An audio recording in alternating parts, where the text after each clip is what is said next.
एक समय की बात है, एक छोटा लड़का अपनी माँ से किसी बात पर बहुत नाराज हो गया और उसने गुस्से में अपनी माँ के सामने जाकर कहा, माँ, आई हेट यू, यानी कि मैं आपसे नफरत करता हूँ। और गुस्से में दौड़कर वो बाहर चला गया। चलते चलते एक पहाड़ी पर पहुंचा और वहां जाकर बैठ गया। उसे अपनी माँ पर बहुत गुस्सा आ रहा था, इसलिए वह गुस्से में फिर जोर से चिल्लाया, I hate you, I hate you. जैसे ही वह चिल्लाया, उसे एक दूसरी आवाज पहाड़ी की तरफ से आती सुनाई दी, जो आई हेट यू कह रही थी। लड़का अचानक हुई इस घटना से डर गया।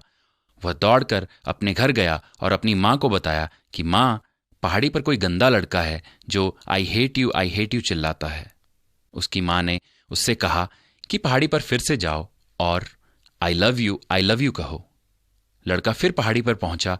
फिर उसी जगह खड़े होकर उसने जोर से आई लव यू चिल्लाया और जवाब में उसे सुनाई दिया, I love you, I love you.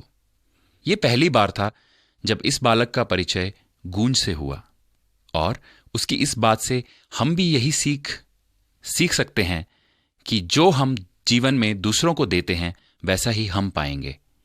हम प्यार और इज्जत देंगे तो बदले में प्यार और इज्जत पाएंगे। और परमेश्वर का वचन भी हमें यही सिखाता है कि हम जो बोएंगे वही काटेंगे।